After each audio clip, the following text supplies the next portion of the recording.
नमस्कार विद्यार्थी मित्रांनो, मी सागर जगताप सर स्वागत करतोय पुन्हा एकदा तुमचं आपल्या या यूट्यूब प्लॅटफॉर्मवरती.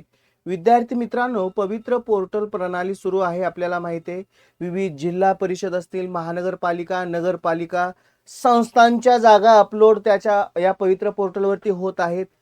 मागे आपल्याला माहिती आहे, साधारणतः 31 मे पर्यंत त्याची मुदत देण्यात आली होती. ती परत एक्सटेंड झाली. अजूनही त्या संस्थांचे असतील किंवा इतर जागा अपलोड होण्याचं जे कामकाज आहे ते सुरूच आहे. आणखीन एक महत्त्वपूर्ण मुद्दा म्हणजे अतिरिक्त शिक्षकांचं असणारं समायोजन आणि त्यातली त्यात पदवीधर शिक्षक की जे आता अतिरिक्त ठरलेले आहेत त्यांच्यासाठी नियम असा आहे, तिथं जर त्यांचं समायोजन करायचं असेल तर उपशिक्षक पदावरती सुद्धा त्यांचं समायोजन केलं जाऊ शकतो.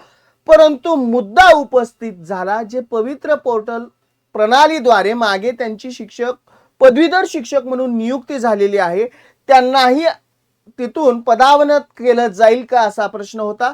आणि एक परिपत्रक जारी केलं गेलेलं आहे आणि एक महत्त्वपूर्ण गोष्ट यातून समोर येत आहे.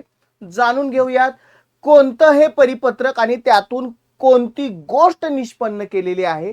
तत्पूर्वी चॅनलला नवीन असाल तर चॅनल सबस्क्राईब करायचं आहे, व्हिडिओ शेअर करायचा आहे. जे पवित्र पोर्टल प्रणालीद्वारे नियुक्त झालेले आहेत किंवा जे नियुक्त होणार आहेत त्यांच्यासाठी हा महत्त्वपूर्ण निर्णय ठरणार आहे आणि अपडेट जाणून घेण्यासाठी हा चॅनल खूप उपयुक्त ठरणार आहे. त्यामुळे लाईक शेअर करायला विसरायचं नाही. विद्यार्थी मित्रांनो, ते परिपत्रक जे जारी केलेलं आहे त्यातल्या महत्त्वपूर्ण बाबी आपण जाणून घेणार आहोत. का हे परिपत्रक महत्त्वपूर्ण आहे ते पण जाणून घेणार आहोत. महाराष्ट्र शासन प्राथमिक शिक्षण संचालनालय, डॉक्टर अॅनी बेझंट मार्ग, मध्यवर्ती इमारत, पुणे आणि कालच्या तारखेचं म्हणजेच 19/6/2026 हे असणारं परिपत्रक काय नमूद केलेलं आहे ते बघूयात. प्रति माननीय मुख्य कार्यकारी अधिकारी जिल्हा परिषद सिंधुदुर्ग, विषय आहे 2025-26 च्या संच मान्यतेनुसार अतिरिक्त ठरलेल्या पदवीधर प्राथमिक शिक्षकांच्या समायोजनाबाबत. जे पदवीधर शिक्षक आहेत 25-26 जे ज्या कालखंडामध्ये संच मान्यतेमध्ये ते अतिरिक्त ठरलेले आहेत त्यांच्याविषयीचं समायोजनाविषयीचं हे परिपत्रक आहे. आता त्यामधील महत्त्वपूर्ण मुद्दे सुद्धा आपल्याला जाणून घेणं गरजेचं आहे. उपरोक्त संदर्भीय पत्रान्वये आपण पवित्र प्रणालीद्वारे सरळ सेवेने ज्या पदवीधर शिक्षण सेवकाच्या नियुक्त्या झाल्या आहेत त्यापैकी काही शिक्षण सेवक सन 2025-26च्या संच मान्यतेमध्ये अतिरिक्त झालेले आहेत. अशा शिक्षकांना बघा, हा महत्वाचा मुद्दा आहे, उपशिक्षक पदावरती समायोजित केलं जाईल. उपशिक्षक आणि त्याच्यानंतर असतो पदवीधर शिक्षक, म्हणजे उपशिक्षक या पदावरती त्यांना समायोजित केलं जाईल. अगर कसे याबाबत म्हणजे कसं केलं जाईल या संदर्भात त्यांनी काही विनंती केली आहेत किंवा काही कळवण्यात आलेलं आहे ते सुद्धा सांगितलंय. संदर्भीय पत्राच्या अनुषंगाने आपणास कळवण्यात येते की एक, मंजूर पदवीधर शिक्षकाचे विषय निहाय वर्गीकरण न करता शाळेवर पदवीधर शिक्षक पद मंजूर असल्यास संबंधित शिक्षकास पूर्ववत त्याच शाळेत कार्यरत ठेवता येईल. म्हणजे समजा अशी एक संस्था आहे एक्स अशी की ज्यामध्ये तो शिक्षक अतिरिक्त ठरलेला आहे, तो पदवीधर शिक्षक म्हणून अतिरिक्त ठरलेला आहे, परंतु त्या शाळेमध्ये उपशिक्षकाची त्याच्याच विषयाची जागा रिक्त असेल तर या ठिकाणी त्याला समायोजित करता येईल असं म्हटलंय. त्यानंतर किंवा दुसऱ्या शाळेवर पदवीधर शिक्षक म्हणून समायोजित, जर त्याला त्याच्या शाळेवरती उपशिक्षक म्हणून नियुक्त व्हायचं नसेल तर दुसऱ्या शाळेवरती पदवीधर शिक्षकाची त्याच्या विषयाची जागा असेल तर तिथं त्याला समायोजित केलं जाईल. तो झाला महत्त्वपूर्ण निर्णय. जो जुनाच आहे हा आपल्याला माहितही आहे, परंतु आपल्या दृष्टीने जो मी महत्त्वपूर्ण बाब जो व्हिडिओच्या सुरुवातीला सांगितली की जो पवित्र पोर्टलद्वारे शिक्षक म्हणून नियुक्ती झालीत अशांसाठी पवित्र पोर्टल मार्फत नियुक्त पदवीधर शिक्षकांना इतर पदवीधर रिक्त पदावरती समायोजित करता येईल, त्यांना पदावनत करता येणार नाही. अत्यंत महत्त्वपूर्ण बाब आहे.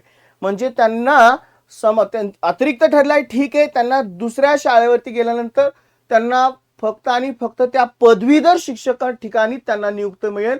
त्यांना उपशिक्षक म्हणून घेतलं म्हणजे उपशिक्षक पदावरती नियुक्त केलं जाणार नाही. म्हणजे याचाच अर्थ असा की एकतर त्याची नियुक्ती पवित्र पोर्टलद्वारे झालेली आहे, त्याच्यानंतर पदवीधर शिक्षक म्हणून झालेली आहे, त्याला पदावनत म्हणजे त्याच्या खालच्या श्रेणीच्या पदावरती त्याला परत टाकता येणार नाही किंवा त्याचं समायोजन होणार नाही. म्हणजे आपल्याला असं बऱ्याच वेळा जाणवलं होतं पवित्र पोर्टल जसं सुरू झालं, अनेक शिक्षकांच्या नियुक्त्या वेगवेगळ्या ठिकाणी झालेल्या होत्या. बरेच जण पदवीधर शिक्षक म्हणून नियुक्त झाले होते आणि काही कालांतराने तिथं त्यांना अतिरिक्त व्हावं लागलं. त्यावेळेस इतर कुठं समायोजन करायचं असेल तर पूर्वी जरी तो पदवीधर शिक्षक असला तरी काही ठिकाणी जर उपशिक्षकाची जागा तिथं रिक्त असेल तर तिथं त्याला काय केलं जायचं, तिथं नियुक्त केलं जायचं किंवा तिथं त्याचं पुनर्वसन केलं जायचं. परंतु पदवीधर शिक्षक असेल तर त्याची अतिरिक्त समायोजन हे पदवीधर शिक्षक म्हणून होईल असं परिपत्रकाद्वारे जारी केलेलं आहे. पुढं या व्यतिरिक्त पदवीधर शिक्षक अतिरिक्त ठरत असल्यास पदोन्नतीने पदवीधर शिक्षक पदी नियुक्त झालेल्या शिक्षकांचे वेतन संरक्षण देऊन उपशिक्षक पदी कार्यरत ठेवता येईल. म्हणजे त्याचं जे इतर शिक्षकांसाठी सांगितलंय कोणत्या, जे पवित्र पोर्टल शिक्षकांशिवाय त्यांना उपशिक्षक म्हणून नियुक्त केलं जाईल. परंतु महत्वाची बाब म्हणजे त्यांना वेतन संरक्षण दिलं जाईल. म्हणजे पूर्वज ज्या पगारावरती ते काम करत असेल, जरी ते उपशिक्षक म्हणून नियुक्त झाले तरी त्यांचं ते वेतन संरक्षित असेल. तो त्यांचा जो असणारा स्केल आहे तो कायम तोच राहील असं सांगितलेलं आहे. शिक्षण संचालक प्राथमिक विभाग शरद गोसावी. महत्वपूर्ण अशी बाब आहे, कारण आपल्याला माहिती आहे पवित्र पोर्टलद्वारे शिक्षक भरती प्रक्रिया आजतागायत सुरू आहे 2017 पासून. आणि झालेल्या 2 टेट एक्झाम मध्ये, साधारणतः पूर्वीच्या झालेल्या 2 टेट एक्झाम मध्ये अनेक शिक्षक या पदावरती नियुक्त आहेत. त्यांच्यासाठी हा नियम माहीत असणं गरजेचं आहे, कारण पुढे जाऊन त्यांनाही अशा अनेक प्रसंगी त्यांना सामोरे जाऊ शकतं.